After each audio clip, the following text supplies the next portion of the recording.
Hi everyone, this is Klaus from Plant-Based News. So recently, Russell Brand, the ex-vegan, has featured carnivore pusher Paul Saladino onto his podcast, where Russell Brand claims by going carnivore, it's the first time he's developed abs. I just can't believe how radically eating meat has changed me constitutionally, but don't take my word for it.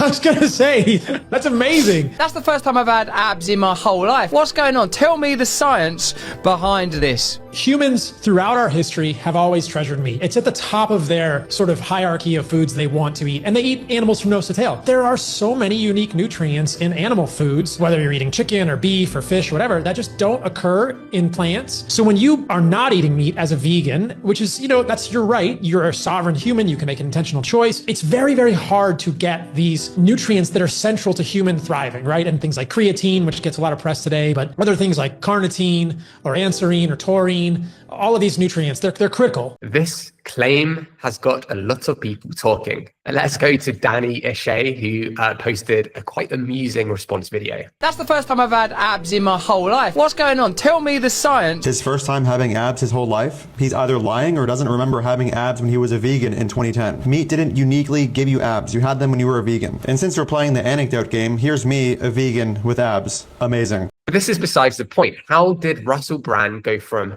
animal loving, because that's what he claimed he was, vegan, to carnivore pusher? I'm a very committed vegan. By God, I live and I die for sweet lady veganism. You've got salad in your name, but not in your game. Well, Cameron Waters, the person behind the film Christspiracy, delves into this topic a bit more. But Cam may have figured out why he's pushing carnivore so much. All right, you got abs now, do you, Russ? Oh, hello there, you awakened wonders. Hello there, you awakening wonders. You gorgeous, radiant, shimmering celestial beings swirling around in this great cosmic teacup of consciousness and curiosity. Gather round because today we may discuss something truly divine, something miraculous, something that transcends mere biology and into the metaphysical. Apparently, I've discovered something absolutely extraordinary. Abs!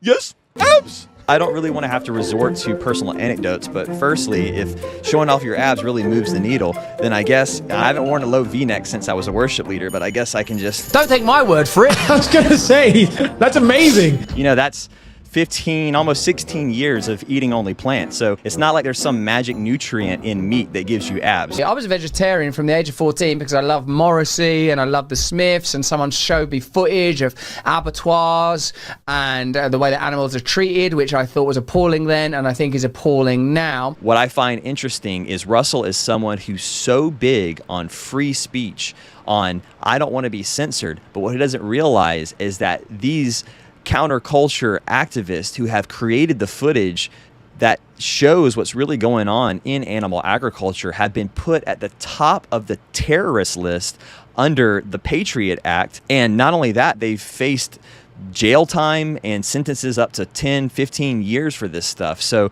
for someone who is so anti-censorship, I think Russell should really consider that animal activist and talking about the animal agriculture industry and exposing its abuses, even if it's true, can land you jail time and put you at the top of the terrorist list in America. But I can't help but notice that Russell is dropping this podcast just days before he launches his very own supplement company called Reborn, which is selling colostrum and beef tallow. So timing seems a little bit suspicious. Paul, I wanted to run you through some of my new products from Reborn and to get your absolute insight. Now, I know there's going to be a lot of variation in this, so as far, I just mean in general, the product. Bovine colostrum, is that a good idea?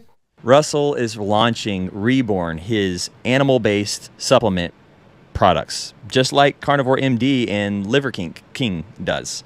So, hey, everybody's got to make money, but at the end of the day, when you're pushing a message that sells a product, one has to ask a question: what are the intentions?